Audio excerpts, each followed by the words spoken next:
Evo nas opet u frakturi, frarkturi, to je tak to zovemo.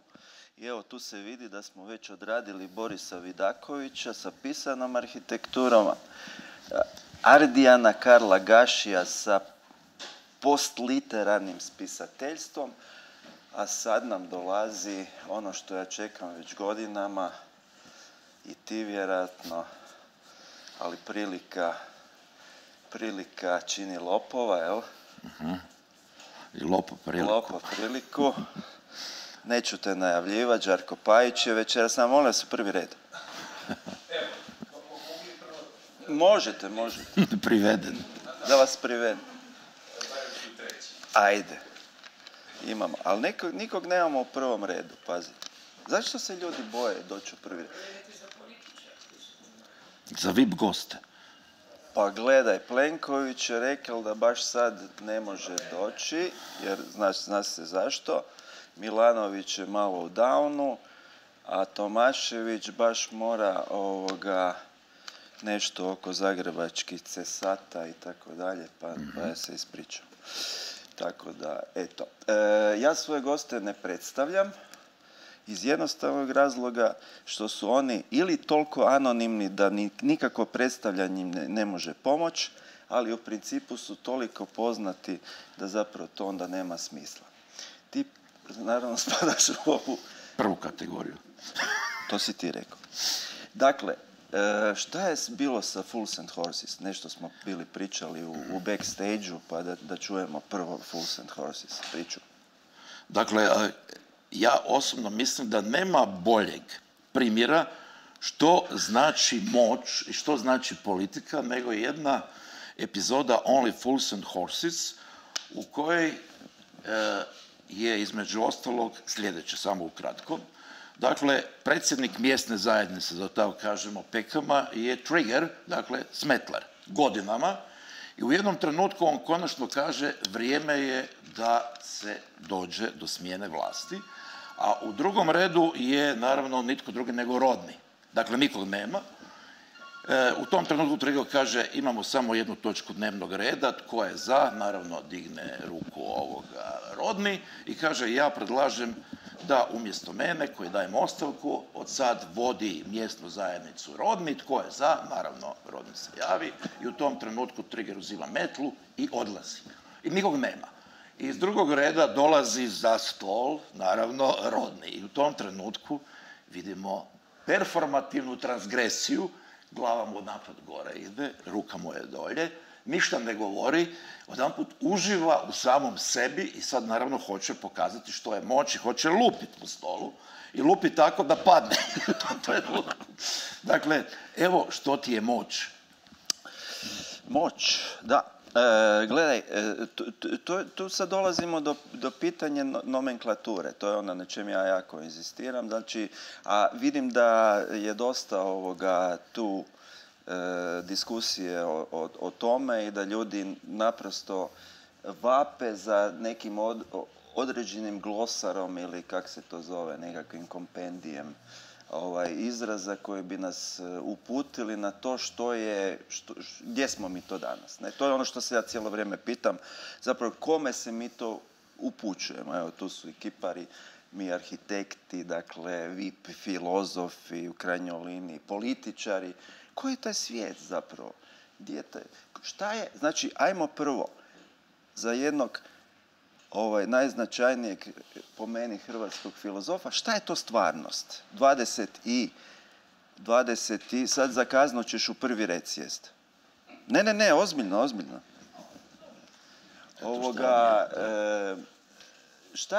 Šta je to stvarnost 24. godine 21. stoljeća? Dakle, ovako, ja vas prije svega sve pozdravljam što ste došli po ovakvom vremenu da slušate o teškoj artiljeriji. Koja frazetina je. Dakle, zašto teško vrijeme? Ti si gori od Rodnija je.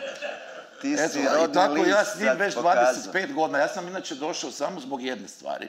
Što ovakvu estetiku LSD-a još dugo nisam vidio i doista mi je drago da ovom jednak pišemo ali kaos. ludilo je, gle koliko ga toga ima. Pazi koliko plakata za jedan. Ne može biti jedan plakat, znaš, to je ono. Vidi, udri. Ne znaš ko je bolji. Dakle, evo što je stvarnost. Stvarnost je LSD estetika. Dakle, ovako. Tema je danas filozofija arhitekture. Toga nema. Dakle, ja uvijek volim govoriti o onom čega nema. Ima tijekom cijele povijesti filozofije i arhitekture. Zašto nema filozofije i arhitekture? Iz jednostavnog razloga što su oboje pitanje koje pretpostavlja temelj. Temelj jedino može biti dvostruk. Jedno je mišljenje, a druga je stvarnost koja ili postoji unaprijed ili je tek treba stvoriti. Ako bih mogao odgovoriti na ono što se ja bavim, uzmemo od kad smo se ti i ja upoznali, a paradoksalno da je to 2000. godina. Pa to, baš sam htio reći. Baš sam htio evocirati kako smo se mi upoznali. Je, 2000. godine. Ma dobro, tam smo bili tak pijani da nismo znali za sebe. Da. 2000. godina je ključna. Ključna je. Ali znaš kako smo se mi upoznali?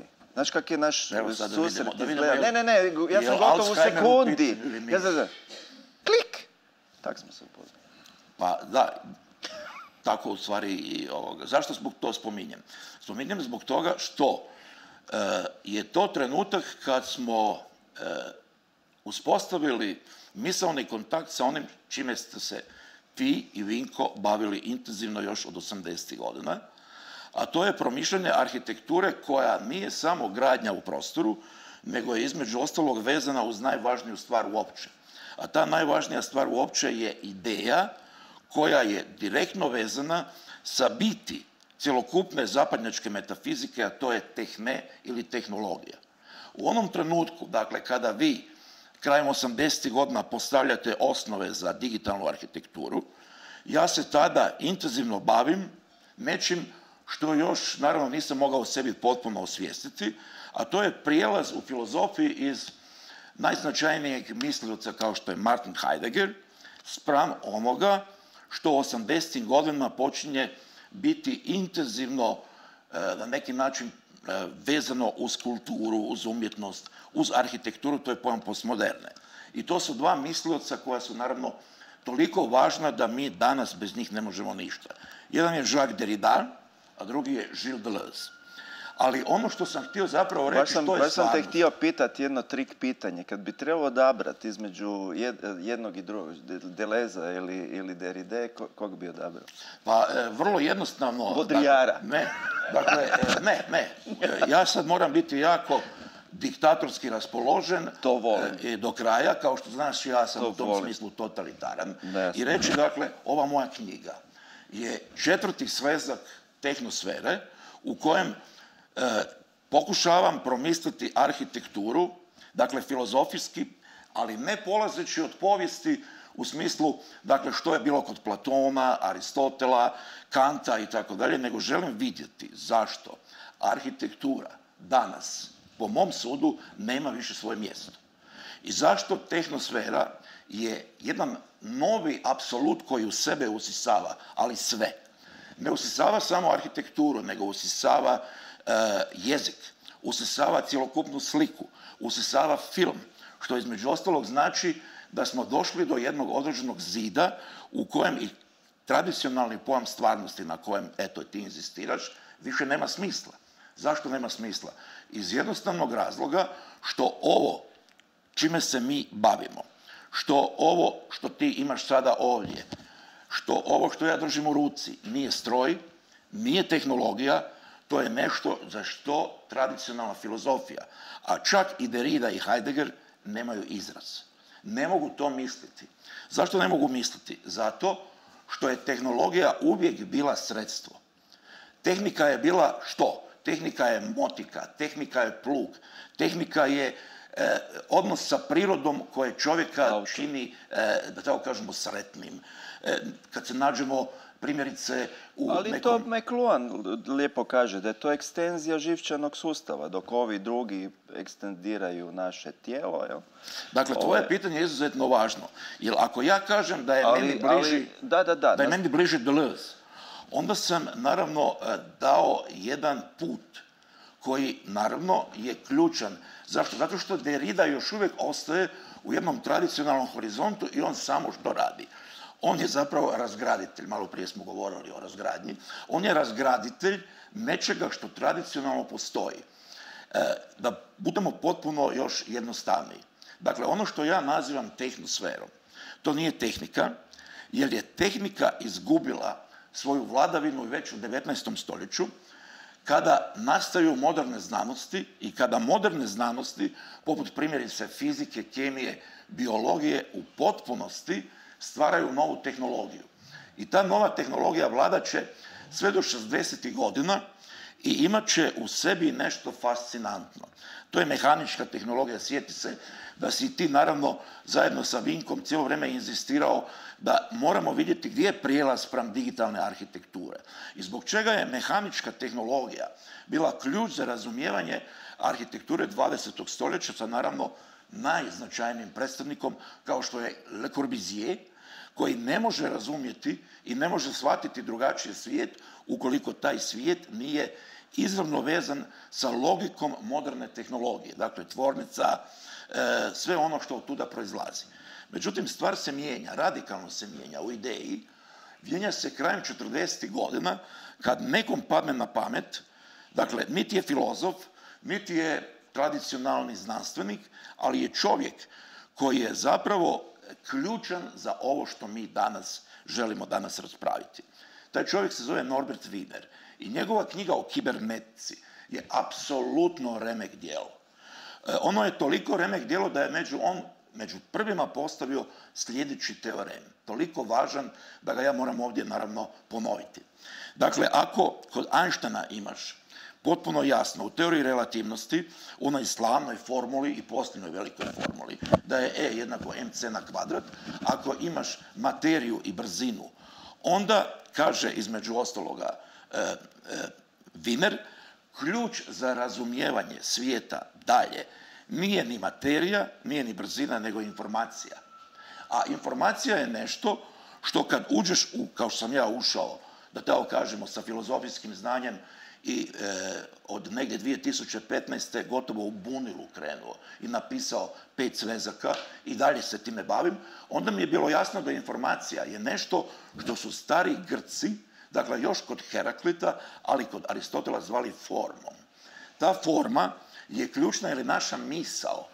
Naša misao, dakle, ima dva izvora. Jedan je izvor matematički, računajući, bez čega naravno nema pragmatičnog svijeta, nema stvarnosti.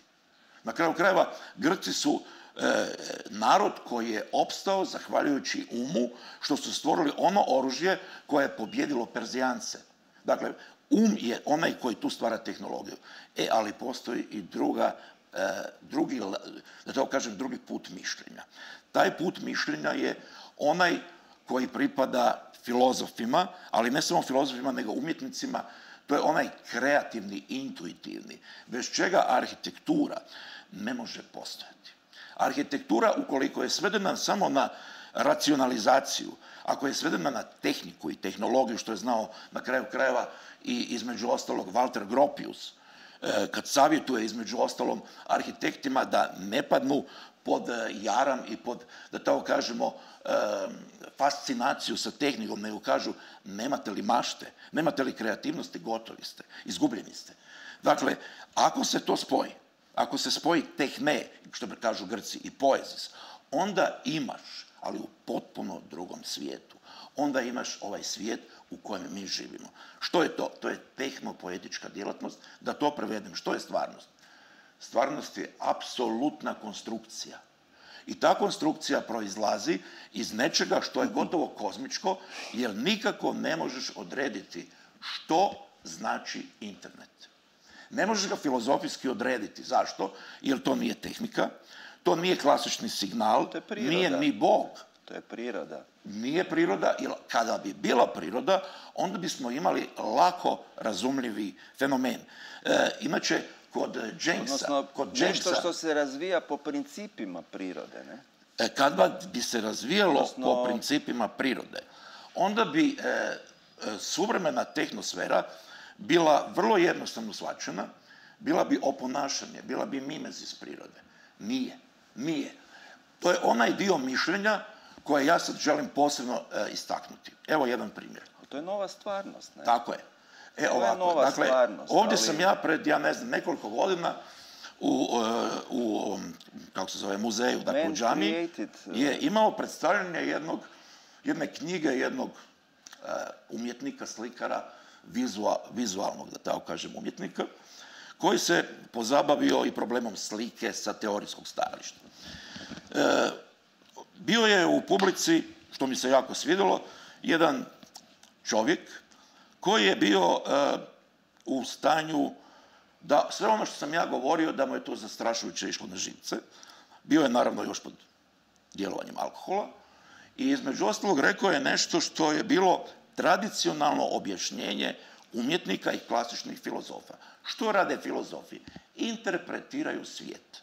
Dakle, umjetnici stvaraju svijet, a mi na neki način, gotovo bi se reklo parazitski, pronalazimo pojmove i objašnjavamo ono što već... To su povjesničari umjetnici. Ne, da budemo potpuno jasni.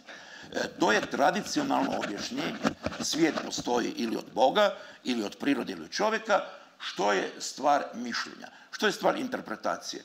Da pronađemo sve one mogućnosti koje možda stvaratelj nije imao u vidu. Pa onda kad se meni neko obraća da mu ja napišem tekst, kao na primjer ti, iz početka, dakle, čitava stvar je bila kod tebe i kod, na primjer, Dalibora Martinisa potpuno drugačija. Ja sam odmah vidio da je to blisko mojim stajalištima, ali u realizaciji. Da je to blisko zato što ti ne tražiš da ja interpretiram tvoje djelo, nego tražiš da vidiš postoji li u mojem konceptualnom, da tako kažemo, ludilu, nešto što potpuno odgovara onome što ti radiš, ali ne tako da bi ja interpretirao tebe kao neku vrstu kopije, nego zato da između umjetnosti i filozofije, odnosno arhitekture, uspostavimo ono treće. Okay. Samo da se završim, što je to? Ja mislim da je tu najvažniji Deleuze. Zašto? Zato što je Deleuze prvi, ali doista prvi. 90. godine na kraju života, jasno rekao da filozofija nije interpretacija, da filozofija nije mišljenje koje oponaša stvarnost, jer onda bi bilo na neki način platonsko ili pak u srednjevjekovlju od skolastike Svetog Tome Akvinskoga, nego je misaona konstrukcija. I to je jedino što je meni otvorilo potpuno drugačiji put. Ja ću sad reći nešto što moram naprosto reći. Jer unatoč toga što o mojim knjigama gotovo da nema nikakvog traga. Tu i tamo neko nešto napiše, u redu, ok, napisao je tako kao je napisao. O ovoj knjizi, paradoksalno, postoji hvalospjev, apsolutni hvalospjev. Naravno, ja sam bio zadovoljan, ali nisam vidio zbog čega je hvalospjev. Zašto? Zato što smatram da je tehnosfera pojam koji apsolutno izlazi iz cjelokupne tradicije, ne samo filozofije, nego iz povijesti umjetnosti. Zato što u sebi sabire, znaš što? Evo, ovih 5 prstiju. Što je ovo? Prvo je mit, drugo je religija, tako je sve nastalo. Treće je umjetnost, tek 4. je filozofija i na kraju znanost. Međutim, ja sam napisao, Boris zna, i 6. svezak, Appendix, koji će se, nadam se, pojaviti možda ove godine i sljedeće, gdje sam u 100 paragrafa na jedan možda jednostavni način htio objasniti ono što ja mislim. Ako je ovo narcizam, onda shvatite da je to narcizam samo iz jedne jedine stvari. I sad se ponovno vraćam genijalnim Britancima, nadam se da će vam to biti ok. U jednoj epizodi, naravno, smisla života Monty Pythona, ima jedna genijalna, dakle, genijalni razgovor gdje se pojavljuje John Cleese, kojeg se zove u talk show zato što on ima novu teoriju. I naravno da ga, sad se više ne sjećam koji je onaj koji mu postavlja pitanje, kaže ok, vi ste sad tu zato što imate novu teoriju, pa nam recite u čemu je bit vaše nove teorije. I sad kreće 5 minuta genijalne tautologije. Kaže John Cleese, bit nove teorije je u tome što je ona moja. Sad nakon toga pitanje glasi, recite mi, a što znači to da je to vaša teorija? To znači da je ona moja i da je nova. Tako 5 minuta slušate tautologiju u kojoj se mora reći da je moje i da je novo. Ja ću reći ovako. Kao arhitekt, kao bilo koji kipar, slikar, pisac, kad završi proces rada, ti se moraš ili ubiti, ili se napiti, ili jednostavno otići za sva vremena i reći s ovim dijelom ja više nemam ništa. Zašto? Zato što ono nije više tvoje. Ako nije tvoje, onda se pokazuje nešto fascinantno i u mišljenju i u stvaranju. Da mišljenje i stvaranje nikad nije samo moje i nikad nije samo novo. Ako nije samo moje i samo novo, to ne znači da je kolektivno, nego znači da u sebi ima jedan misterij koji jednostavno znači da moramo uspostaviti odnos sa onim što, ako smo to sami napravili, onda je to još veći problem za nas, jer mi nećemo iz toga moći izaći ukoliko nešto ne stvorimo novo. I to je jedan od najgorih problema koji se pojavljuje kod kreativnih ljudi, kao što dobro znate, u bilo kojem aspektu, onog trenutka kad ste stavili zadnju točku, kad ste završili kuću, bilo koje djelo, vi nakon toga više zapravo niste živi. Zašto niste živi? Zato što ne postoji mogućnost da iz ovog zatvorenog kruga djela, kao događaja, izađete drugačije, osim ili ravnodušnošću ili jednom vrstom da kažete s tim više nemam ništa. Zašto to kažem? Evo, završavam tim. Zato što ja nisam imao kao neki potrebe da kažem moja mladenačka djela ne vrijede ništa i ja ih se odričem. Ja danas objavljujem tekstove iz 88. godine i ne bih niti jedan zarez maknuo iz njih. Moj tekst o Japanu iz 88. objavio sam na blogu, nema ni jednog zareza, što znači da je sada nakon 30 i 40 godina, ne da sam da neki način da imam drugačiji odnos prema tome, nego vidim da je put bio drugačiji. U filozofiji postoji samo jedan slučaj radikalnog odbacivanja sebe. To je nitko drugi nego Ludwig Wittgenstein, koji se odrekao svojih, dakle, filozofijskih istraživanja, ispričava se, svojih traktatusa i rekao je ja s tim nemam više ništa. I nakon toga napisao je filozofijska istraživanja, 2 knjige. Zbog čega je ovo važno? Zato što onaj ko živi filozofiju, ko živi arhitekturu, ko živi umjetnost, to ne radi zbog nečeg drugog. Ok, može doći novac, može doći slava, ali šta će s tim? Na kraju krajeva nema od toga ništa. Cijela tautologija ove priče odnosi se samo i jedino na pitanje je li to čime se mi ovdje bavimo, u ovom slučaju filozofije arhitekture, smisao naše egzistencije ili je nešto potpuno besmisleno. Rekao si da ne postoji filozofija arhitekture, to misliš da ne bi trebala postojati ili da bi, da naprosto je tu praznina, ne? Ali kako, da ja ispucam neke sad svoja pitanja, pa da, znaš, da te ne prekidam, ne? Iako bi te rado prekinula, ali Druga stvar, imali smo temu stvarnosti, ali još me zanima tema javnosti i privatnosti, jel? I tema sepstva me isto zanima. Znači, to su pojmovi koji zapravo trebaju biti objašnjeni kako oni funkcioniraju u današnjem svijetu, ne? Spomenuo si Le Corbusiera. Ja sam tu pripremio nekoliko slajdova baš vezano uz to, pa ću i to ispucat da ja imam svoj blog, pa onda očigledno da to neće ići onak bum bum bum preko ovoga stola. Stvarno te ne želim prekidat jer si interesantan, da nisi prekinuo bi te. Dakle, evo, tu sam ja složio da recimo ta filozofija arhitekture, pod navodnicima, ja sam ju namjerno tak nazval, znajući da to može biti problematično, jel? Općenito, jer to arhitekti šta imaju te svoje, da tako kažem, proljeve o vlastitom stvaranju, to je nekakva vrsta, uličnog transparentizma ili nemam pojma, to sa filozofijom naravno nema nikakve veze. Ili barem nema velike veze, ali ajmo reći da ako to nazovemo pod navodnicima filozofijom arhitekture, da ona može biti imanentna, jel? Da naprosto to čovjek emanira, odnosno iz njega, u njemu je iz njega, a može biti najčešće programatska, zato sam to istaknuo. Ona je najčešće programatska, a može biti sasvim nehotična. Ti nešto izbljuneš što je super, ali uopće nisi to zapravo htio. Evo slučaja Corbusiera, ne? Ajmo vidjeti kaj je s njim.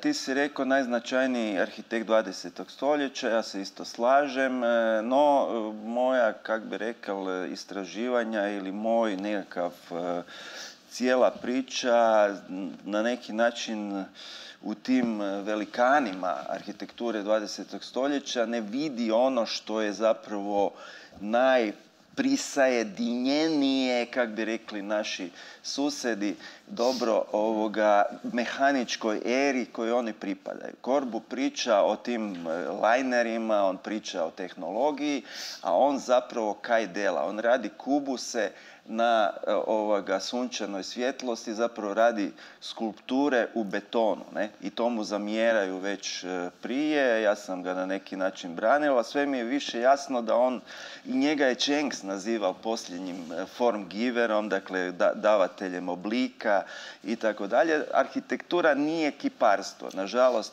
to je tako. Arhitektura se bavi praznim, arhitektura se bavi prostorom, arhitektura se bavi odnosima, međuodnosima, slojevima. Ali Corbusier pitanje je recimo, ali sad sam ja sebe pitao, ajde da vidim šta je Corbusierova zapravo ta, ajmo reći, poruka. Ne filozofija, ajmo to nazvati porukom. Šta je njegova osnovna poruka? Tu se vidi recimo jako dobro u ovoj slici. Tu ćete vidjeti da ova zadnja stepenica kad hoće doći na ploču, onda ona lebdi iznad ploče. To je njegov tipičan element. Zig-zag stepenice koje, one se ne zabiju u tu ploču, nego ostanu lebditi na tom ploču. Zašto? Zato što je njegova osnovna filozofija, on razjedinjuje arhitektonske elemente. Za razliku od klasične arhitekture koja u zidu ima i nosivo, ima i pregradu, ima i simbol, ima i reljef i vamo i tamo, on to sve razdvaja. Znači, tu se to pokazuje da je to ta segregacija arhitektonskih elemenata njegova. Jutro sam imao smo imali diskusiju, Žana i ja, ne, vezano uz neki detalj ovoga našeg jednog projekta i onda me to podsjetilo na Misov stup. Šta je njegova filozofija? Tu se najbolje se vidi kod Misovog stupa. Ovo je Misov stup iz Barcelona paviljona.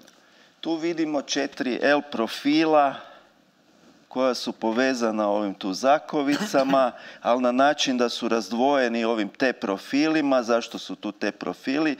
Da bi se lakše mogla ova, znači, krasna inoks od nehrđajućih čelika, čak to zna biti od plemenitih materijala i tako dalje, da bi se ona tu mogla prekrit.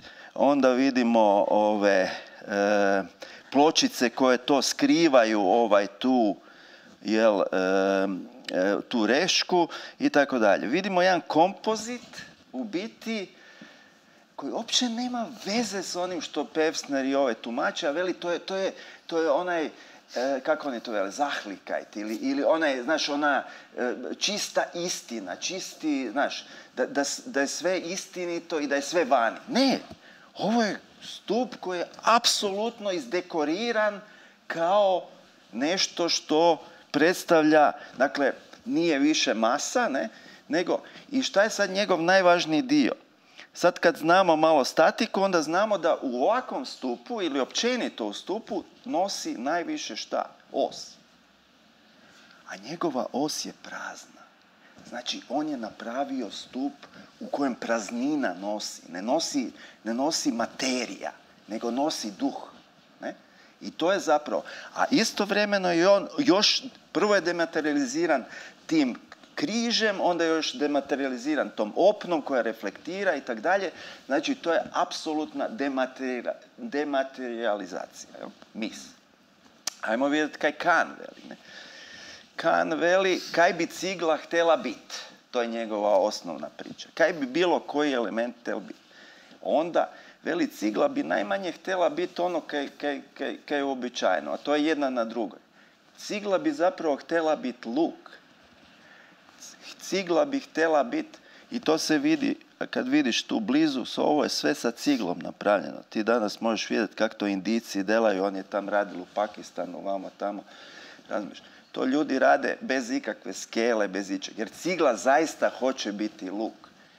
Prvenstveno. I on to čini. On pretvara, dakle, tu arhitekturu u te krugove famozne i tako dalje. Onda ajmo vidjeti kaj je Venturi, Robert Venturi. Kaj je kod njega važno? U ovom tlocrtu se to dobro vidi. Život nije ispeglan kao vila Savoye ili bilo koja misova kuća. Život je kaotičan. Život je nagruvan, to smo na početku pričali. Život ima te grčeve, ima puno, najedanput imaš sve i onda najedanput imaš puno praznog prostora, jebi ga i tako dalje. I onda završavaš neke. Tak je ova kuća za njegovu mamu. Gle kak je ovo tu nagužvano, tu i ulaz, pa uđeš, pa prođeš, pa onda se otvori prostor, pa se zgužva opet, pa tu na kat, pa neka soba, pa vamo, pa tamo. To on hoće reći. On kaže vernacular. Život je vernakular. A nije nekakva božanska tvorevina. Ne? On je to. On je malo blatnjav sve skupa. Ne? I u arhitekturi. Ali onda dođe Cedric Price. I kaj sad tu vidiš? Pa tu arhitekture ni nema. Arhitektura je zapravo u 20. On je najveći arhitekt po meni 20. stoljeća. On je mečao apsolutno mehaničku eru i on je rekao, on u svojoj definiciji nema građenja uopće, dakle za njega je arhitektura i rušenje. A šta je napravio Fan Palace po kojem je poslije rađen ja kažem da je to petrificirani Fan Palace, je centar Georges Pompidou u Parizu, koji nije on radio, nego Piano Rogers. A ovo je Fan Palace za London. To su rane 60. Dakle, u ovom radu tu ima 60 godina gdje se ta struktura mijenja iz dana u dan i tako dalje i tako dalje. Arhitektura je zapravo velika infrastruktura za što? Za život. U mehaničkoj eri. Kondicioniranje određenog stanja, određenog prostora i tako dalje i tako dalje. Predajem ti palicu. Evo ovako.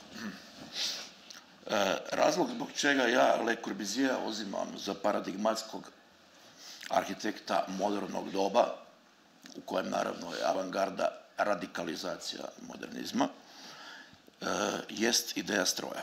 Dakle, arhitektura se pojavljuje kao ideja stroja koja pretpostavlja ono što sam malo prije govorio, tehnologiju. Ako se ta tehnologija zove mehanička tehnologija, ja sad nemam vremena da pokažem, a to je bit. Dakle, ne možete očekivati od filozofa da samo razumljivo uzima pojmove koji postoje u svakodnevnom govoru. Dakle, već u trenutku kad imate 36 godine, dvije najznačajnije rasprave o estetici i umjetnosti 20. stoljeća koje su toliko važne zato što govore o dobu u kojem umjetnost mora biti razračunana sa novom tehnologijom. Jedna je Heideggerova, izvor umjetničkog dijela, a druga je od Waltera Benjamina u kojem je onaj slavni koncept gubitka aure. Dakle, ne samo da sam ja o tome napisao gomilu knjiga i svega ostalog, nego ono što ja hoću objasniti ne samo i filozofima, nego i svima drugima, jeste sljedeće. Dakle, ta tehnologija je ona koja više nije sredstvo za neku drugu svrhu. Kad imaš još jednom tradicionalnu tehniku, onda bilo koja sredstvo, instrument koje je vezano uz ljudsku ruku, tebi služi za ono što ti unaprijed na neki način već želiš učiniti. I zato imaš ljepotu gradnje. Zato imaš sklad između prirode i onog ljudskoga. Naravno, u nemodernističkim kulturama, tebi je naravno poznata prije svega japanska i ta gotovo obožanstvenjenje prirode, koje naravno ima nevjerojatne reperkusije za suvremenu arhitekturu i umjetnost, to funkcionira sve dok trenutka, dok tehnologija to u potpunosti ne nihilistički sruši, a to se događa u 19. stoljeću. Događa se onog trenutka kad imaš tehnologiju koja ulazi u prirodu i prirodu više ne možeš slikati, ne možeš arhitektonski utjecati na nju kao što se to prije moglo. Dakle, dolazak stroja. Dakle, meni su inače vrlo inteligentni filozofi rekli zašto ne koristiš riječ mašina. Puno je bolja riječ jer se pojavljuje i u jezicima poput njemačkog, francuskog, talijanskog. Ima svoje podrijetlo. Zato što možeš reći mašinska era, a ne možeš reći era strojeva. Sad ću te morati ipak uputiti da ćeš morati za kaznu pročitati ovu moju knjigu. I onda ćeš vidjeti mnogo toga što je blisko tebi, ali ono što nije blisko, s čega ćeš imati problem. Ti ćeš za kaznu morati moju najnoviju. Dakle, jer inače ne vidim razloga zbog čega sam ja večeras ovdje. Točno. Dakle, ako totalitarno i diktatorski postupam, onda ću te prisiliti da to pročitaš. Zbog čega? Zato što riječ stroj u slavenskom, u ruskom, u hrvatskom i tako dalje ima dvije dimenzije, ima dva značenja. Jedno je, naravno, ono što je mašina. Mašina je postupak, pragmatizam, sve ono što čini ono neljudsko kao tako. Ali je vezano uz prirodu i između ostalog, priroda je ono nesvjesno, a mašina polako postaje ono svjesno. Mašina postaje svjesno. Zašto? Zato što moderna tehnologija već sama vozi. Naravno, kad se pojavljuje šinovođa ili strojovođa, on mora samo ako se napije paziti da ne dođe do teškog problema. Ali tko vozi? Mašina. Dakle, stroj. Međutim, u shvaćanju slavenskih jezika postoji i drugo značenje stroja, koje je fenomenalno. Ono se odnosi na društvo, ono se odnosi na čovjeka, ne više kao pojedinca, nego kao čovjeka koji je uvijek društveno ustrojen. To ne znači da moraš imati militarno diktatorsko društvo, nego se moraš odazvati na naredbu. Utoliko, na primjer, u ruskom strojitelj, čak je neinteresantno, bio jedan košarkaški klub koji se tako zvao Strojitelj, a mi imamo dvije riječi koje su fascinantne. Jedna je ustrojstvo, pa se to danas hrvatski izbjegava, pa se kaže ustroj. Što je ustrojstvo? To ti je u njemačkom Verfassung. Dakle, što je Verfassung? To je sklop. Sklop u kojem se pojavljuje priroda, ono božansko, čovjek i mišljenje. Dakle, što je ono strojno, ustrojeno? To je ono na što ti kao pojedinac ne možeš utjecati. Ali ne zato da bi ti bio rob sada moderne tehnologije, jer nisi, zato što voziš. Zato što voziš. Prema tome, robska pozicija nestaje. Stroj u 20. stoljeću je evidentan, ne samo u arhitekturi, nego i u umjetnosti. To je bilo naravno jasno nikom drugom nego Walteru Benjaminu, kad je jasno pokazao da fotografija i film postaju, dakle, nove umjetnosti, novi mediji koji nisu mogući bez ideje stroja. I naravno, sad pogledaj interesantnu stvar. Na njemačkom je riječ o dva izraza. Jedan je mehanika, pa kad se prevodi ta rasprava na hrvatski, onda u jednom, da tako kažemo, iz 80. godine Snježka Knježević je prevodila kao umjetničko djelo u razdoblju mehaničke tehnologije. Međutim, Njemci imaju drugi izraz, reproduktivne tehnologije, to je reprodukcija. Sad smo na terenu koji ti hoću mehaničke reprodukcije. I sve što si rekao. U doba mehaničke reprodukcije. Kad je reprodukcija, onda je priroda koja se reproducira i koja ide u beskonačni, da tako kažemo, u beskonačnu akceleraciju. Moderna tehnologija je masovna proizvodnja. Dakle, imamo original. Umnožavanje. Imamo original i kopiju. Da, ali to završava u ideji sa kibernetikom 60. jer ovaj stroj koji ti imaš tu i svi ga imamo, to više nije ruka, to više nije tijelo, to je mozak. I ako je mozak, onda on funkcionira decentralizirano, onda je mreža, onda za njega više ne vrijedi reprodukcija, onda to nije spolna reprodukcija, onda je simulakrum. Onda je između ostalog geneza, koja je tehnička geneza, onda je ono što je danas evidentno, a 50. godina, to moram posebno apostrofirati. Dakle, ljudi zaboravljaju da je baš jedan Heidegger, koji je tradicionalni navodno mislilac, 50. godina imao jedno predavanje, rekli bi mi u Kletima, u Schwarzwaldu, pred toliko malo ljudi koji uopće nisu filozofi, ne možeš to prevesti, taj izraz je Gelassenheit. I to znači opuštenost. U jednom smislu, dakle, da mi spram tehnologije imamo jedan odnos koji je nužno ljudski, ne možemo postati strojevi, pa moramo imati jednu distancu spram toga svega. I tad je on na jednom mjestu rekao sljedeće. Već sada, kao što mi kažu kolege, koji su kemičari, fizičari, stručnjaci za moderne znanosti, pitanje reprodukcije je završeno, pitanje biogenetike postaje temeljno pitanje suvremenog doba i dakle u ideji stvaranje novog bića je gotovo. Ako je supstancija, filozofijski rečeno, ona koja se može proizvesti, tehnološki konstruirati, onda ti više nemaš stvarnost koja je bila kao što jest. Mi filozofi moramo još nešto reći. Mi imamo dva izraza koja su fascinantna u hrvatskom za ono što se događa. Jedna je stvarnost, a druga je zbilja. Dubrovčani znaju kad dolaze na predstavu Dunda Maroja, da imamo prolog Pometov, u kojem Pomet kaže, Negromanti, u kojem kaže da postoje ljudi nazbilj i ljudi nahval. Ali ljudi nazbilj, to su ljudi koji su ukotvljeni u stvarnost. Ali kako? Oni su ukotvljeni u stvarnost ne zato što su pragmatični, što žele iskoristiti tu stvarnost, što su neka vrsta lopova i tako dalje. Ne, nego je njihova stvarnost u ideji. Njihova stvarnost je najveća stvarnost koja može biti. I ta zbilja, dakle, nije stvarnost. Zbilja je ono što mi kao ljudi želimo očuvati.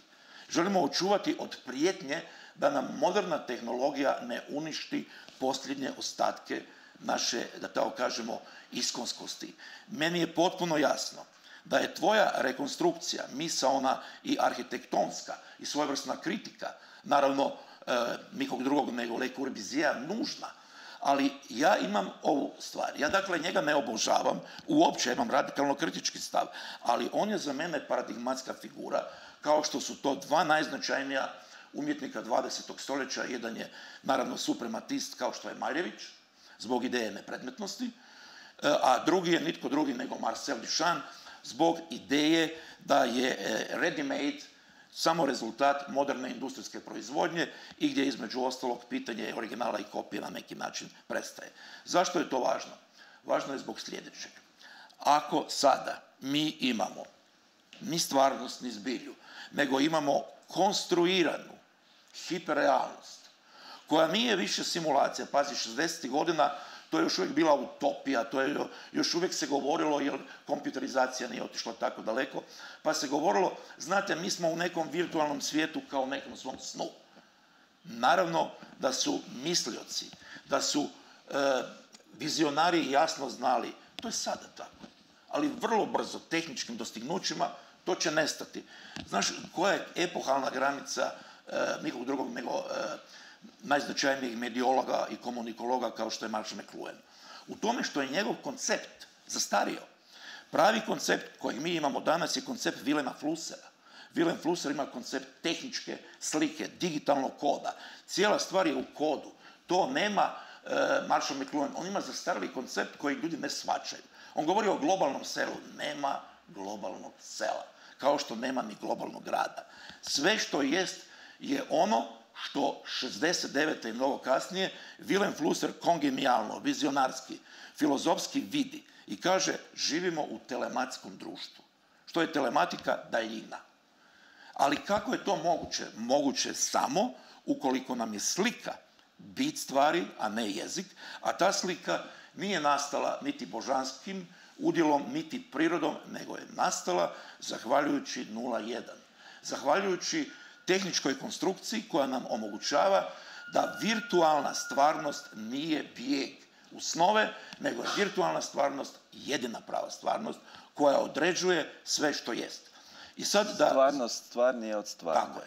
Naravno, sjeti se... Moj napis iz 90. godine. Sjećaš se onog izvanrednog razgovora Žana Nouvellea i Žana Baudrillarda. To je fascinantno. To treba čitati i staviti kao manifest, dakle, maloj djeci koja se trebaju konačno naučiti misliti i možda od njih nešto bude. Oni nisu krivi za to, krivi su naravno oni koji ih uče loše. Zašto? Tamo na jednom mjestu genijalni Baudrillard koji je napisao remake djelo koje se zove Amerika, u kojem uzdiže do krajnjih granica Las Vegas, u kojem sam ja napisao veliku studiju ovdje od 50 stranica, kaže na jednom mjestu, kad sam došao prvi put u taj grad, ja sam bio na neki način fasciniran čemu je? Onim što je sam postavio. Hiperrealnošću, simulacijom. Dakle, danju ti je otprilike kao kad si pijan pa drugi dan mamurluk i tako dalje. Bolje da ne ideš po Las Vegasu, ali noć. Noć je čista vizualizacija, simulacija, svijet koji u sebi ima fascinantne dosege. Veli, kad sam drugi put došao, kaže Baudrillard, taj grad je postao masakr. Dakle, fenomenalno. I kaže Jean Nouvel sada sa arhitektonske točke, veli, kako ćeš sad objasniti to što se dogodilo u globalnom kontekstu, dakle, 30-40 godina kasnije. I tu je, uzimo po meni, ja imam tu svoje objašnjenje, mislim sad sljedeće. Da više pojam simulakrum od Žana Baudrillarda ne funkcionira. Jer je Jean Baudrillard kongenijalno shvatio da u društvu spektakla, ako je ono globalno, arhitektura mora postati dizajn, ali ne dizajn u tradicionalnom smislu riječi, nego ono što dizajn izvorno znači. A dizajn izvorno znači konstruiranje svijeta. I nije slučajno, pazite ono što na prvi pogled je ironično, kako suvremeni tehnolozi nazivaju Boga. Ja imam nekoliko primjera divnih analiza. Dakle, između Stephena Hawkinga i najpametnijih teologa danas nema bitnih razlika, zato što oni Boga nazivaju inteligentnim dizajnerom. I dizajn ne možeš prevoditi na hrvatski kao oblikovanje, jer oblikovanje je to nešto drugo, to je ruka. I da zaključim, cijela stvar koju si ti ovdje rekao, ja se više manje s njom slažem, čak i sa ovih stajališta, ti si iz struke, iznutra si, ti si čovjek koji je između ostalog arhitekt, ali čitaš i imaš još nešto, imaš tu jednu liniju manifestnog govora koji je meni izuzetno važan, da u manifestnom govoru pokažeš bit stvari. Dakle, ako ja na jednom mjestu kažem ove svoje studije, prvo citiram nikog drugog nego Le Corbusiera koji kaže vrijeme arhitekata dolazi. Dakle, i nakon toga pokazujem da koncept stroja više ne funkcionira. I da ovo što ti zoveš kaos, pa to je koncept tehnosfere. Ali ne samo kaos, nego entropija i najvažniji pojam koji danas je za tehnoznanosti, za astrofiziku, za biogenetiku, ali i za filozofiju. To je pojam kontingencije.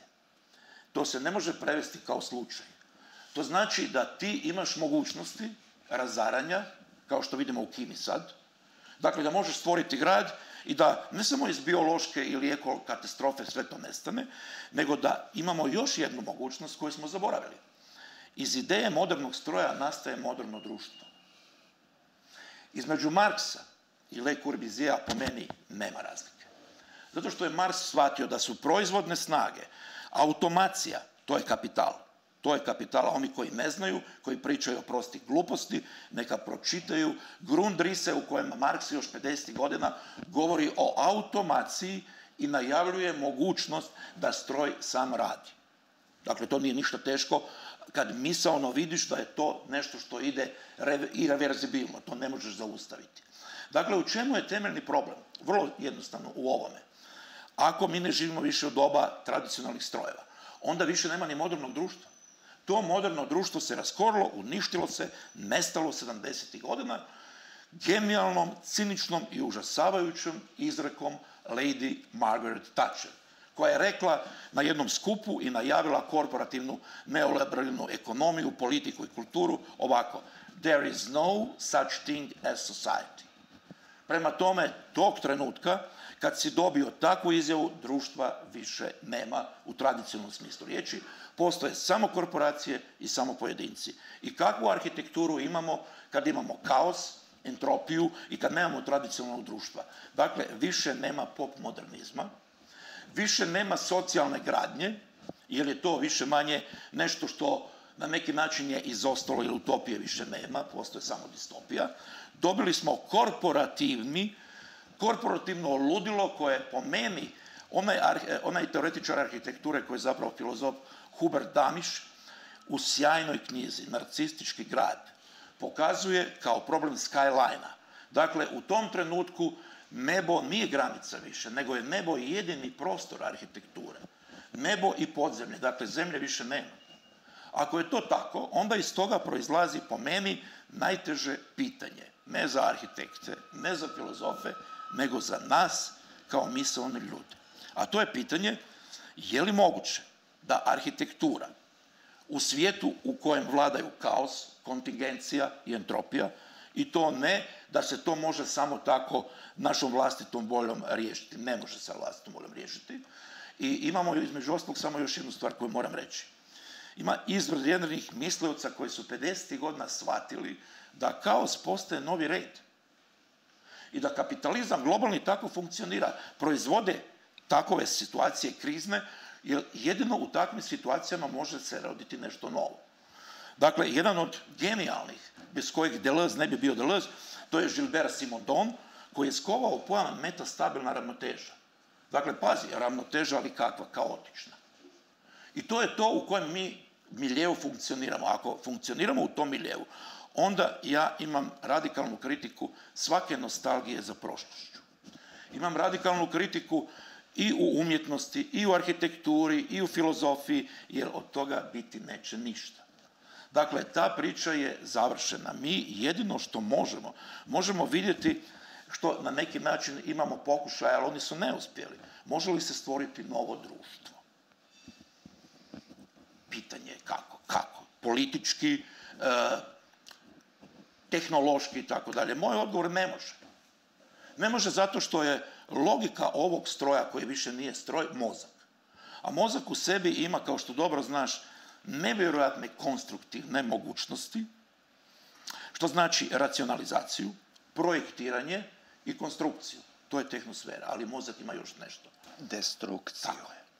Ono što ste, sjećaš se kad sam nešto čim se ja u zadnje vrijeme, posljednje vrijeme strašno bavim, destrukcija i smrt. Tako. I to je uzimo to su moje teme koje kažem da su povezane upravo sa digitalnom Ja se sjećam kad smo mi vodili ja i ti velike razgovore, još je naravno bio i Vinko u Grožnjanu. A destrukcija je recimo najvažniji moment za urbanizam.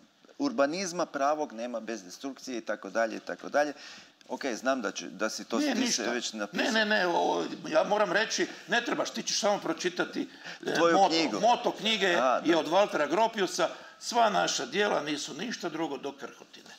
Prema tome, od Penezića i od Robina ostaju virtualne krhotine i digitalne, ostaje Vuk u digitalnoj eri i ostaje još nešto što meni najfascinantnije. On je sad već 15 godina, ima 16. Kad smo mi vodili razgovor, ako se sjećaš intenzivno, to je bio onaj tvoj projekt koji je bio zajedno sa Vinkom najluđi, meni najinspirativniji, ali i problematičniji. To je bila kuća u društvu spektakla. Parasite House. Gdje sam ja napisao tekst gdje sam se pozabavio kritikom društva spektakla. Zašto? Zato što tu po prvi put imaš apsolutno... To je moje jedno pitanje. Gdje je društvo spektakla? Danas ga zapravo spektakl je ošao malo u zapečak sa svim ovim društvenim mrežama i vamo i tamo. Prije spektakl bil da nisi gledal otromboljenog starog ovog Roda Stewarta kak polupijan, kak ti veliš. Bio je i mlad Rod Stewart. Ne, okej, možeš ga ti gledati mladog, ali spektakl gubi na smislu i gubi na tom šarmu kad ti gledaš u tanjur tim pop zvijezdama, da ne kažem gde još, ne? Ovo je jako važno zato što je moja glavna zapravo preokupacija. Jer do jučer smo imali, te 2000-te smo to imali. Imali smo taj reality show i tako dalje, to je još i dalje bio sve, ali sad... Dakle, sad je to naprosto...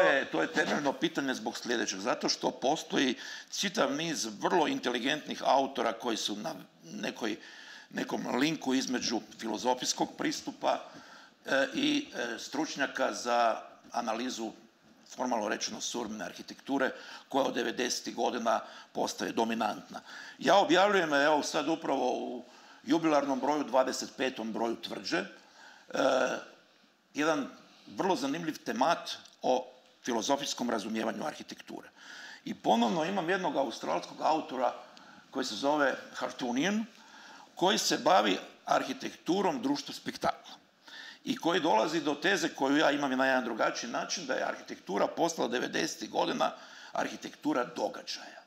Zašto događaja? To nije djelo u tradicionalnom smislu riječi, nego ona funkcionira već u okolini koja nije ljudska, koja je okolina, koja je rezultat kompjuterske simulacije, virtualiteta, koja je rezultat svih, da tako kažemo, tehnoloških dostignuća, dakle što su Japanci sa dekonstrukcijom 80. godina već navijestili, ali kao što ti dobro kažeš, problem je zato što je spektakl uvijek bio reprezentacija nečega. Nešto je predstavljao. I to je krajnja granica, uzmimo onoga koji je smislio taj pojam Guy Debord 67. godine. Međutim, danas imaš paradoks. Jedini pojam koji je ostao je spektakl. Ali on dobio potpuno drugo značenje. I to značenje je između ostalog izvan spektakla. I da to sad ja u svojim, da tako kažemo, promišljanjima želim reći na sljedeći način. Dakle, što je tehnosfera? Tehnosfera nije tehnologija. Tehnosfera nije tehnika. Tehnosfera čak nije niti umjetna inteligencija, što svi misle da je ova, dakle, mojih 5 knjiga priča o umjetnoj inteligenciji. Umjetna inteligencija sada kao takva zapravo još nije dosegla samosvijest. Ona će doseći samosvijest onog trenutka kad postane objekt koji misli, ali kako? Koji konstruira, planira i računa događaje. Sve ide prema tome. Ja sam već, ako mogu bezobrazno tako reći, pred 20 godina, baveći se, sjećaš se, knjigom Slika bez svijeta, navijestio ovo. Kada sam na promociji svoje knjige Slika bez svijeta, gdje je bilo jako mnogo kustosa, izvadio tadašnji moj mobitel, meni najdraži, to je bio onaj na preklop mobitel od Samsunga, izvadio i ovako pokazao mobitel svima i rekao, ovo što vidite, to je muzej suvremene umjetnosti. To što vidite, to je muzej. To nije stroj, to nije monolit iz Odiseja u svemiru Stanleya Kubricka, ovo je objekt koji misli, ali misli tako da je čovjek njemu sredstvo. Drugim riječima, mi smo objekt, a on je subjekt. Zašto? Zato što on vizualizira događaje. Sjeti se u filmu kao što je Minority Report, gdje se zapravo želi unaprijed spriječiti zločin. Što znači da mi, što sad imamo? Tradicionalna stvarnost Krešu je bila jasna. Imao si prošlost, sadašnjost, a budućnost je prostor utopije. Ono što će se desiti, to je neizvjesnost. Međutim, toga više nema. Toga više nema. Zašto? Zato što nemamo ni prošlosti, ni budućnosti, imamo vječnu sadašnjost. I ja imam jedan veliki problem, svi imamo. Ovako, ja sam baš danas ujutro, onako, misleći o nekim stvarima, hoću li možda to reći, vidio da imam mail iz 2002. godine sa divnim čovjekom kojeg, nažalost, nisam uspio dovesti u Hrvatsku, s njim sam bio u komunikaciji tada. To je jedan od najznačajnijih teoretičara umjetnosti, Arthur Danto. Još uvijek imam njegov mail i njegovu poruku, koja se nije izbrisala, koja je, što bi rekao Stephen Hawking, vječna. Dakle, drugim riječima, ne možeš ju izbrisati, ona postoji gdje? U memoriji, ali kakva je ta memorija? To je memorija koju mi na hrvatskom možemo nazvati umjetnim pamćenjem. Zašto? Zato što ako imaš sjećanje, onda je sjećanje ono nesvjesno. Kao što je primjerice kod Prusta i kod Freuda. Sjeti se kad ti miris dođe, kad ti odjedanput iz ne znam kojeg razloga zabolite nešto, a nemaš fizičkog razloga boli, onda sjećanje ima jednu svoju logiku stvari koja prelazi sve epohe, sve granice i odjedanput shvatiš da ti traumatski si povezan sa dalekom prošlošću. Međutim, ti to ne možeš kontrolirati. Dakle, ti ne možeš kontrolirati svoje sjećanje.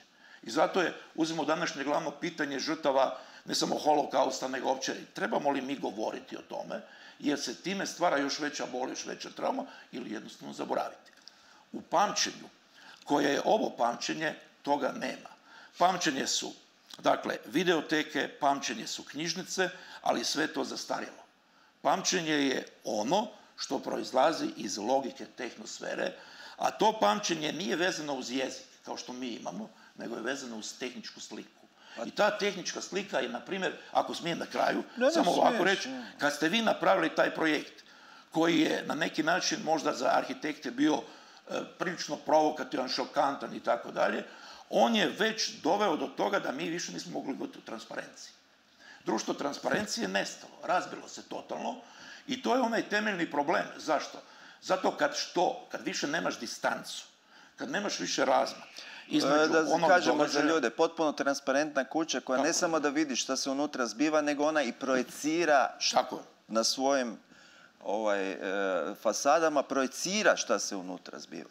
I ako imamo još samo malo vremena, jer ovo mi je jako, jako važno, jer ja nažalost nisam imao mogućnosti, a i sam sam kriv, napisao sam 50 knjiga, da sam napisao jednu, možda bi se više razgovaralo o tome. Točno. Dakle, sada je ova knjiga o filmu. Sad je vrijeme. Dakle, ali vrijeme. Zašto? Zato što ja smatram da temeljni problem slijedi sada. Prvo, ali samo da se, jedna kratka opaska na ovo tvoje.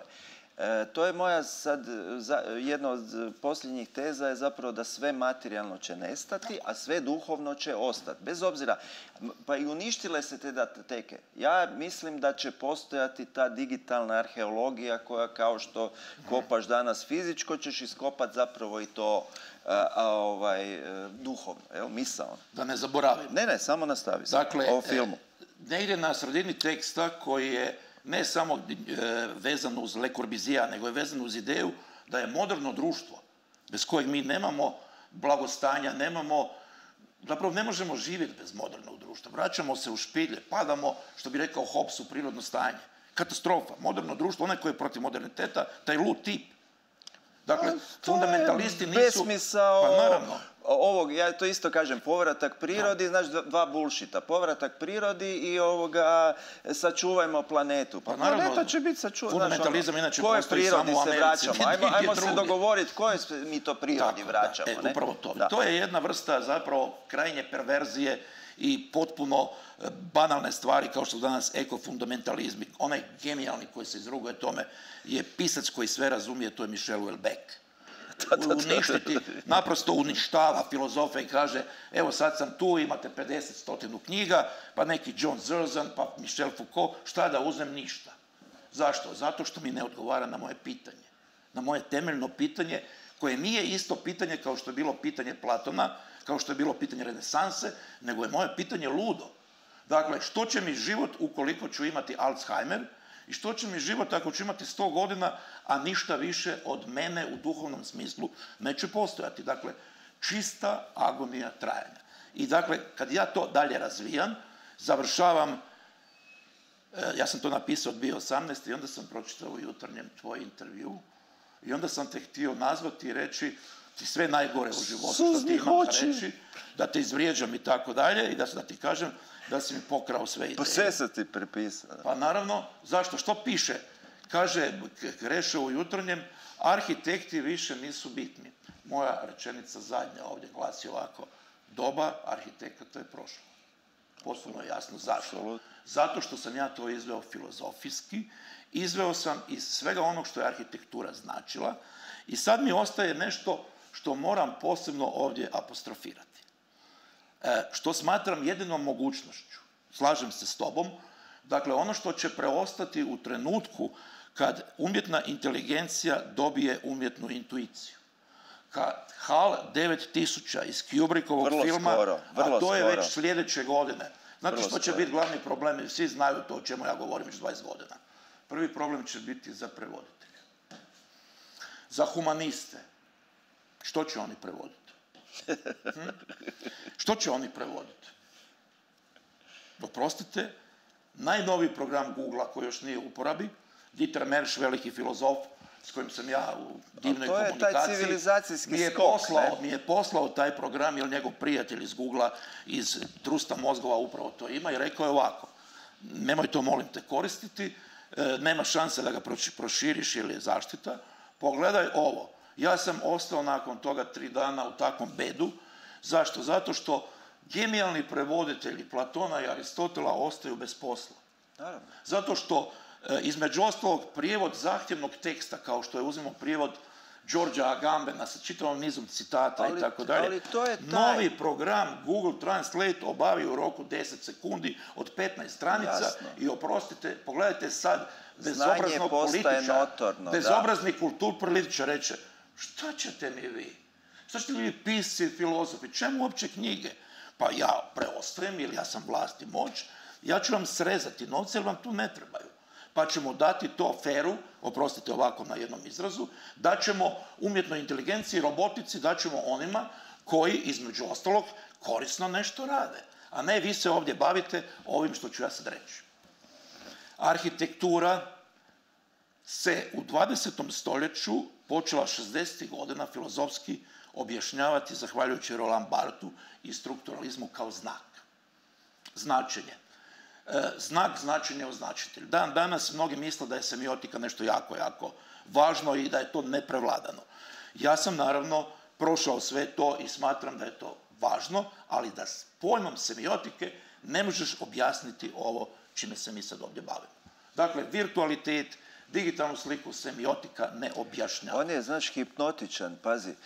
Ja, znaš, on govori, onda ja imam pitanje, sad ću ga to pitati, onda on krene dalje, onda sad imam sljedeće pitanje i na kraju, znaš, sam sav trankviliziran. Pa naravno, pa to. Ali imamo pitanje iz publike. Evo još samo da završim. Ovo je ključno i gotovo je. Ključno je sve. Nakon toga odlazim kao Godot. Pazi, Godot nije došao, nego je otišao. Da. To je cijeli problem. Dakle, eto, nažalost, to Adorno nije palo na pamet. To je kad mu daš riječ, jebi ga. Kao što je Samuel Beckett stavio kao to je gore nekad meni daš riječ, pazi. Njemu dati riječ je gore nekad meni daš riječ. Ovo će tebi biti svima, mislim, na neki način razlog da možda o tome posebno govorimo. Dakle, mi na hrvatskom imamo 2 riječi. Ako je arhitektura značenje i označavanje, kao što je od 60. godina to postalo običajno, onda ću ja biti krajnje vulgaran i reći, oprostite, vi ne znate o čemu govore. Tko označava prostor? Psi, slonovi, majmuni i tako dalje. Arhitektura nije označavanje, nego je arhitektura osmišljavanje. Ako je osmišljavanje odnosa, onda je osmišljavanje nešto što nadilazi granice onoga što već postoji. Znakovi u životinjskom i biološkom svijetu nisu tragovi. To je Derrida između ostalog jako dobro znao i zato imao koncept traga. Nama ne pomažu niti znakovi, ali čak ni tragovi. Zašto? Zato što tragovi u pustinjskom pijesku ništa ne znače. Da se razumijemo, onaj koji je intuitivno shvatio kamo ide slikarstvo je nitko drugi nego Francis Bacon, koji je pred kraj života slikao dine pustinjske. Nije više slikao tijelo kao meso, nego je slikao pustinjske dine. A Deleuzeova briljantna knjiga koja je meni bila neka vrsta, malog uzora da napišem nešto što će uskoro izaći, zove se Pusti otoci, u kojem na neki način njegovo razumijevanje pustinje pretpostavlja upravo ovo što se događa. To je entropija. I koliko god mi govorili o tome, ja ponovno riskiram da mi se kaže gledaj ovo kultur pesimista, ponovo širi najgori pesimizam. To nije točno. Zato što je entropija, kao što kaže Nietzsche, da pustinja raste. Ako raste, to je ono što zapravo i ti i Cedric Price imate u vidu, a to je da je stvaralačko razaranje nešto što u sebi ima tu bitnu komponentu arhitekture od samog početka. A to što smo mi naslijedili tradicionalne pojmove reda, poretka, vječnosti. Nema stvaranja bez razaranja. Nema. To je jedno te isto. Ako sad sučelite... Tu je Corbusier bio fantastičan. On je imao tu vječitu tezu, zapravo spali ono što si volio, voli ono što si spalio i tako da. I stalna ta dijalektika sam u sebi. Jer on stvori paradigmu i on ju istovremeno odmah oneredi. Odmah. I da zaključim, evo kraj. Dakle, pazite, osmišljavanje je bit ljudske egzistencije, bit ljudske egzistencije je dvoje. S jedne strane naše mišljenje i s druge strane naša osjetljivost. Bez drugoga ne možemo. To je suosjećajnost, to je ono što se etički kompleks zove. Dakle, ono bez čega čovjek kao takav ne postoji. Međutim, onog trenutka kad umjetna inteligencija dobije umjetnu intuiciju, onda se tek nalazimo u totalnoj opasnosti, jer jedino što nam onda preostaje samo jedino osmišljavanje. Čega? Osmišljavanje našeg prostora u kojem kreativnost neće značiti puko, da tako kažemo, povođenje za programima i za algoritmima koji mogu ići u beskonačnost. Ne, ja ti tu idem, moram priznati. I koje između ostalog mogu značiti još jednu stvar. Mogu značiti umrtvljenje mišljenja do krajnjih granica. Tu ti ja sad idem korak dalje. Ja mislim da umjetna inteligencija ide svojim putem kao što mi i da ona će ubrzo biti ono što smo mi mravima, recimo, otprilike. Znači, mi mrave, malo smo opasni za mrave kad nam se nađu na putu, prođu kroz kuhinju i tak dalje. Kod nekih to nije ni bitno, puste mrave da šeću po kuhinji. Ne? Tak i ovo. Mi smo stvorili jednu višu inteligenciju koja sad će sljedeće godine biti jača od Einsteina i tako dalje i to je, ona ide svojim putem. A mi se trebamo, znači, još jedna moja teza, ti veliš, ja volim te programatske teze, ja kažem... Ko što voliš LSD estetiku, tako voliš to. AI-evo, a čovjeku ljudsko. Znači, mi se moramo vratiti iskonsko ljudskom i tu ćemo mi naći cijelu našu priču. Znači, arhitektura se vraća na neki arts and crafts, na nešto što je... I znači, sve skupa će naći neko... Kao što smo se vratili knjiga. Imam jedno pitanje za tebe. Ali, da. Evo, prije. Imam jedno pitanje. Gdje će naći? U kojem to prostoru? Ne, ovo je sad tako konkretno. Gdje će naći? U Europi, na zapadu, u Aziji, u Kini, u Americi? Gdje? Gdje će naći? U Africi? Jel imaš negdje još? Ne. U vrlo, jer od tog okrupnjavanja, to znamo kako to ide, ne? Ko u arhitekturi. Sad smo došli zapravo na početak 80-ih, ne? U arhitekturi smo došli tu, jer smo sad imali taj sociološki boom i sve skupa i sad smo došli na arhitekturu, opet materije, redova, stupova i tako dalje, prostora. Tu dolazimo. Tu imaš povratak isto i u slikarstvu na figuraciju, pa sad ponovo abstrakcija. U modi imaš retrofuturizam i to su isti procesi. Pa jasno. Tu nema nikakve razlike. Pa jasno. Tak i ovo. Znaš, ali imamo pitanje iz publike. Možda je prošlo, da. Izvrtio sam jedno 3-4 pitanja. Da, ako možeš. Sad trebam uzeti. Pa da se čuje za snimanje.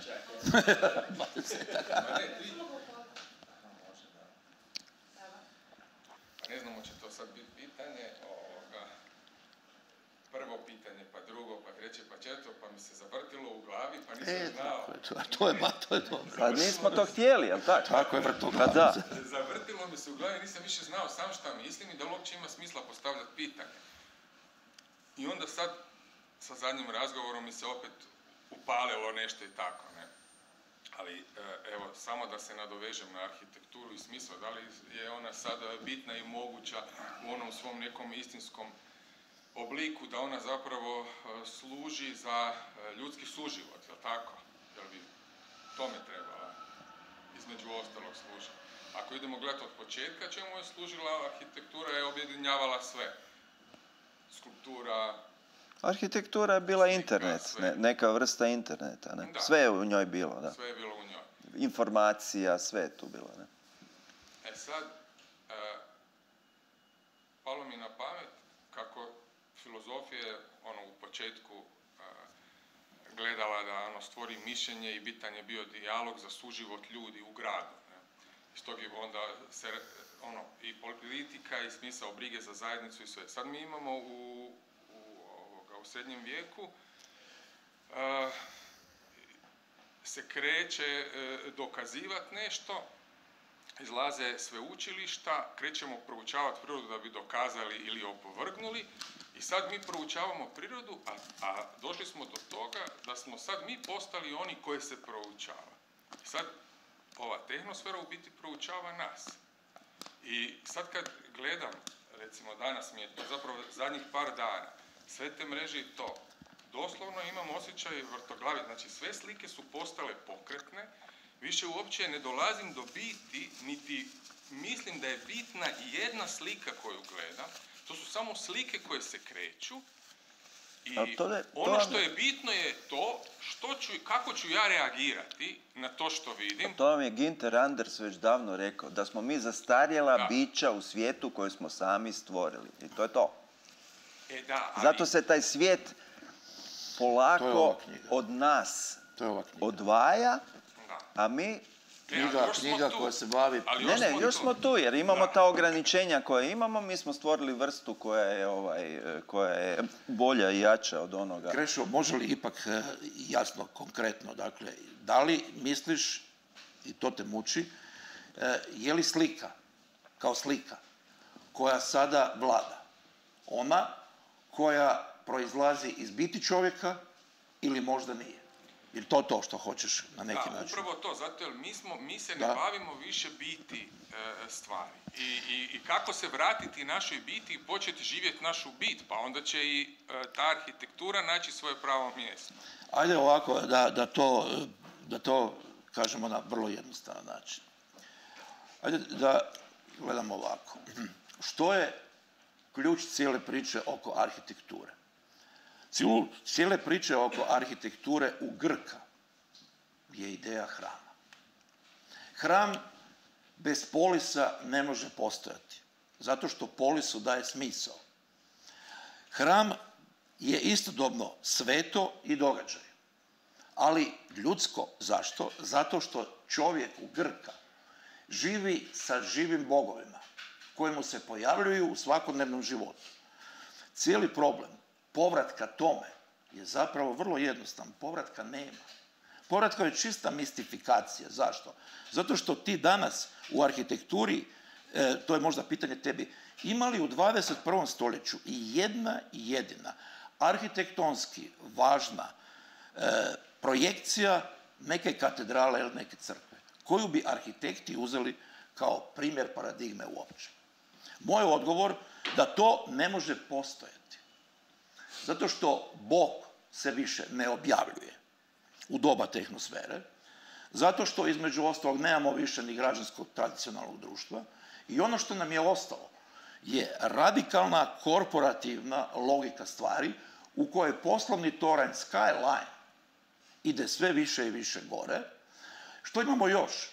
Imamo sportske stadione i arene, imamo terminale, imamo ne mjesta, ona sjajna literatura koju si ti Krivac koji je izlazio i što sam ja uvijek predstavljao u Karlovcu, odnosno Karlovac je bio onaj koji je stavio iza toga, u Francuskom institutu, gdje između Marko Ž kaže to su ne mjesta. Imamo podzemne garaže, imamo stambene blokove, slučajno moja se knjiga zove Sklop i petlja. Sklop i petlja. Ali da vam kažem, to nema nikakve veze s arhitekturom. Zašto? Sklop je kad sklapaš različite ideje. To je naša eklektičko doba. Što je petlja? Petlja nema veze sa stvarnom petljom u Zagrebu, jer je riječ o kibernetičkom pojmu, koji je vezan uz feedback. Dakle, najnoviji modeli kibernetike i svega ostalog nisu više feedback, nego su loop. I ako smijem još jednu stvar, jedna luda stvar. Imamo još jedno pitanje i imamo nervozu organizatora. Evo, nervoza organizatora završava. Dakle, u suvremena medicina, baveći se virusima, najgorim smrtonosnim virusima, ima sljedeće izraze iz moje knjige. Zašto? Zato što nemate više uzrok posljedicu, nego imate pobuđeni uzrok. Ako je riječ o savladavanju tih virusa, ti virusi ne postoje kantovski u sebi, nego samo u mreži. Ako je u mreži, onda se on šeće ne od središta do ruba, jer toga nema, nego od čvorišta do čvorišta i onda ga se treba udariti, ako se uopće može. Što znači udariti? Neutralizirati ga, suspendirati ga. Moja je teza da je, na primjer, SF film Alien u ideji genijalna zapravo projekcija priče. Dakle, taj to besmrtno čudovište koje dolazi ne zna se od kuda iz svemira, nije ubijeno, nije nestalo, ono je neutralizirano. Što između ostalog znači, dragi Krešo, sljedeće. Dakle, nema povratka ničem. Mi idemo zastrašujućom brzinom, irreverzibilno. Gdje idemo? Znamo gdje idemo, izvan zemlje. Zemlja je gotova priča. To Charles Jenks u posljednjoj svojoj knjizi vrlo intuitivno i dobro vidi. Zato naravno nemamo drugo nego da se vrati zemlji. Ali sam je svjestan da je to iluzija, da je to performativni čin. Tko će živjeti u toj zemlji? Dakle, nemamo više subjekte. Dakle, cijeli problem je zastrašujući. I razgovor o arhitekturi i filozofiji je, po mom sudu, nešto što je urgentno i bez toga nema smisla uopće niti vođenje bilo kakvih politika, niti vođenje bilo čega ukoliko se ne raščiste temeljni pojmovi. Evo, ali ipak smo imali potrebu se naći ovdje i ušli smo u dijalog. Imamo potrebu. To je ljudi koji imaju potrebu, znači duh živ, duh je živ. Apsolutno. Duh je neuništiv, ne? Pa o tom se radi. Pa duh je, pa to je Žarko je s tim počeo, da je duh zapravo taj koji je jači od materije, da je mišljenje to. Ono kak ja velim, pa poslanje čovjeka na zemlji je valjda da misli, ne? Hvala, Krešo, isto vrlo kratko složio bi se da je pitanje bilo pregrš kroz cijelo izlaganje, stalno bi se javilo novo, mogu bi pokušati pitati neko generalno pitanje na cijelo izlaganje, ali ipak zapravo imam nekakva 3 pitanja, sad vi odlučite moderatorski koliko je to moguće, ali vezana su 2 za profesora Pajića i 1 za gospodina Roginu, također za njegovo zaključno sumiranje teme. Ipak bi se referirao na neke konkretne elemente u izlaganju. S obzirom da ste govorili o stroju, spominjali ste termin vrlo blisko uz to, pa i supstancije, razlikovanje stvarnosti i zbilje. Ja to ne mogu ne čuti Spinozu, realitas, aktualitas, shvaćanje gdje je bit svake stvari njena zapravo moć, što je vezano i na irreverzibilnost o kojoj ste sada govorili. Mi sad zanimalo malo i terminološki, filozofijski u tome i u samome stroju, koliko vam je u pojmu stroja važan, je li važan pojam suosjećanja, u smislu latinskog consentire, konsenzus, jel? Konsenzus, consentire, suosjećanje, gdje to mene posjeća zapravo što sačinjava biti jedne od osobnosti, konsensu animi. Spinoza još tu nije imao latinski pandan nečega što je preveli kao stroj, ali možemo prevesti kao ustroj. Duša što čini, pa me znam koliko je u stroju taj konsenzus kao koncentrire važan. Sljedeće pitanje vezano na to je onda, s obzirom da ste govorili o Flusseru i o tehničkoj slici kao slici stroja, koja bi bila, ajmo to tako reći, objektivna stvarnost. Koliko je to, da sam ja stekao dojam da izražavate kroz to, da je sad kao mogućnost kroz takvu tehničku sliku jedna stvarna, kolektivna stvarnost, koja možda nije bila dostupna prije. Ali koliko je to zapravo različito u odnosu na prije, ne znam, na stvarnost koja se stvarala kroz društvene paradigme, konstrukte, nekakvu bitnu literaturu, opet vezano na Spinozin pojam stvarnosti, realitas. Realitas kod njega je jednako kao i perfekcija. Dakle, ono što je stvarno je ono što se uspije održavati u postojanju, u svojoj biti, da pojednostavimo stvari ono bitno. Primjer možda će rasvijetliti, nadam se da neće zamračiti. U srednjem vijeku ono što se događa unutar zidina dvora, to je bitno, ono sve kmetovsko je nebitno. Mi o tome ne znamo ništa, znamo znači tu jednu kulturu, dominantnu kulturu. E sad, koliko je ova priča sa tom strojnom slikom različita od toga? Mi smo uvijek imali ono bitno kao ono stvarno, ono sve drugo o tome ne znamo. 2 pitanja, evo danas nije previše, i jedno pitanje za gospodina Roginu. Rekli ste, kao na taj način, mi smo jedna inteligencija koju smo stvorili, jednu, parafraziram, drugu inteligenciju koja prolazi pored nas, nije tu toliko previše bitna.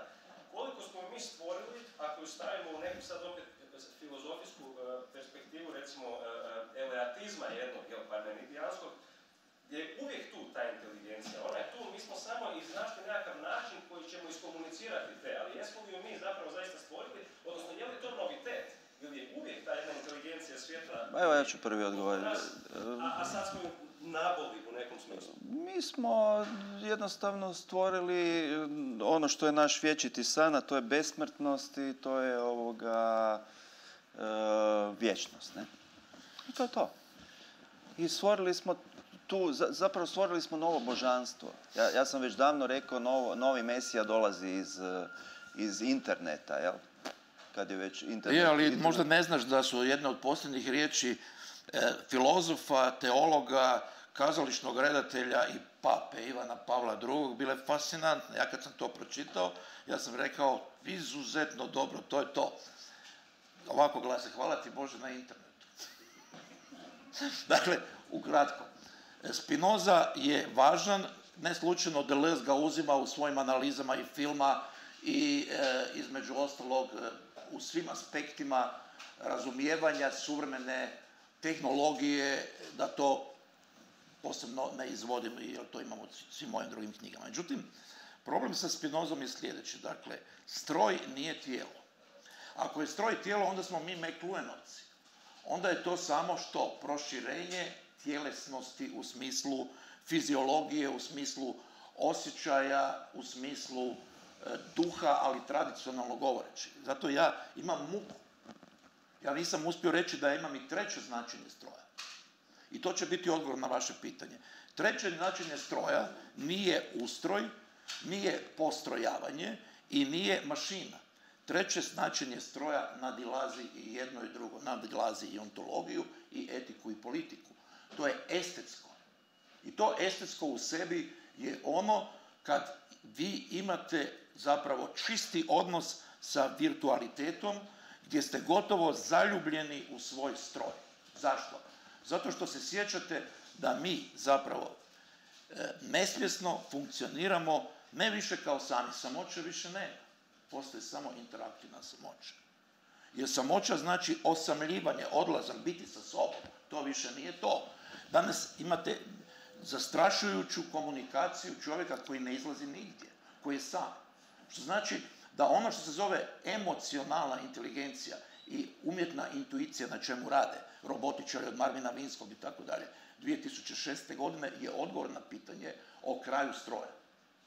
Kad imaš kraj stroja, onda imaš duh. Ali to nije duh niti teološki, niti filozofski. To je potpuno kriva riječ. I zato danas imate do vulgarizma uspostavljenu vladavinu pojma mozak. Mozak, neurofilozofija, kognitivizam, sve pršti od toga svega. U mojoj drugom svetsku atmosfere, ako budete čitali, imate u detalje sve to, gdje su čak i ljudi koji dolaze iz prirodnih znanosti i tehničkih znanosti 60. godina, kao što je kibernetičar Gotthard Ginter jasno vidio 60. godina, da je stroj završena priča. To je gotovo. Zašto? Onog trenutka imaš mozak koji je umrežen i tako dalje, više nije tijelo bitno. Ali nije ni osjećaj, dakle ni duša, ni tijelo, nego ono što nam preostaje dekonstrukcija pojma duha. I da završim, ovo drugo pitanje vaše je na neki način izuzetno važno zbog toga što mi pretpostavljamo da je postojalo nešto društveno u bitnom smislu riječi. Pojavom fotografije i filma, dokaz, je moderna tehnologija opsesivno vezana kao magija nad ljudskim subjektom.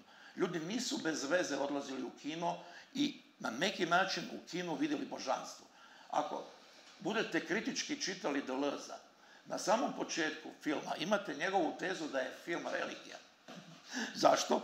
To nije naravno religija u smislu monoteističke religije, nego u smislu zajedništva. Ja danas naravno sam napisao knjigu, a 20 godina ne idem u kino.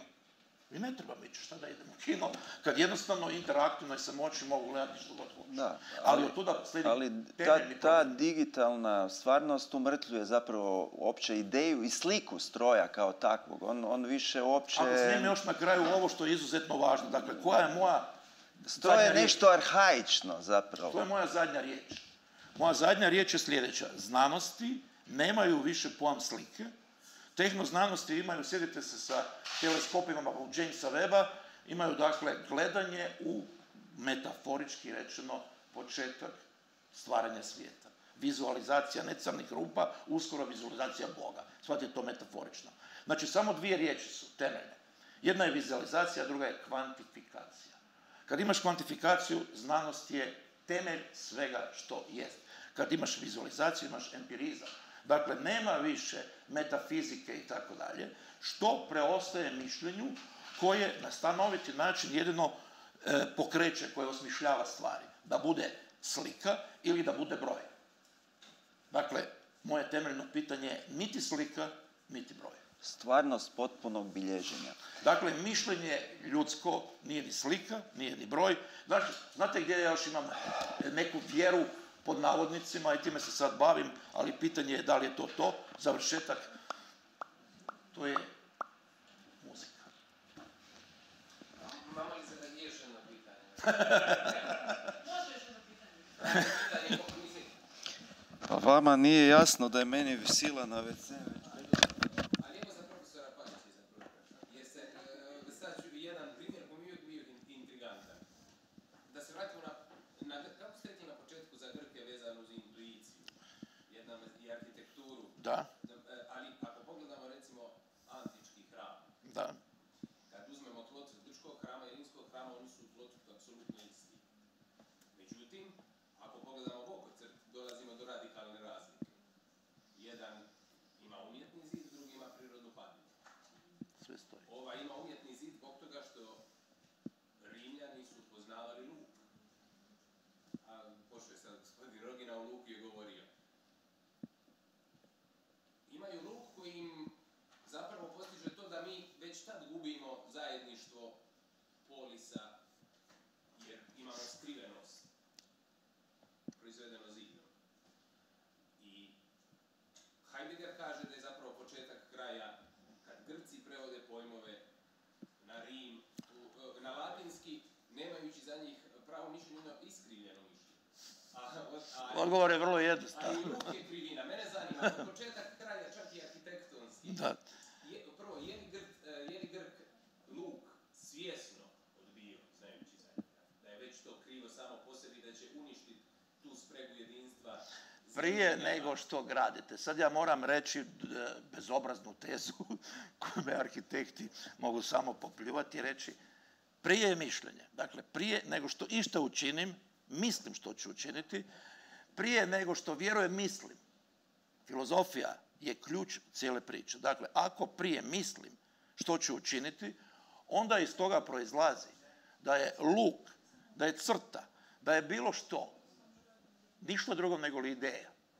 Ako je ideja, onda ta ideja ima svoju vladavinu, sve dok moje mišljenje, u smislu, dakle, grčkog mita, religije, umjetnosti, filozofije i znanosti, funkcionira.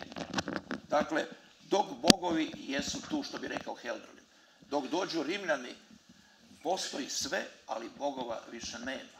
I već je to početak kraja Tako. koji... Interesantno što imaju Rimljani. Rimljani nemaju filozofiju. Rimljani imaju retoriku i politiku, imaju ideju imperija. Imaju ideju imperija.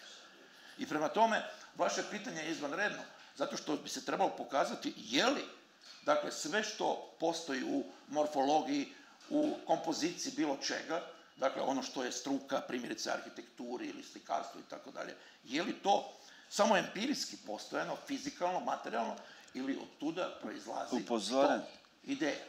Upozoren sam iz režije da im ponestaje filma, a vidiš, ovim nemaju problema AI, ne mora ići na WC, ne mora ići na godišnji odmor, ne mora se s decom baviti, ne mora ovo, ne mora ono, i zato on pojačava svoju inteligenciju.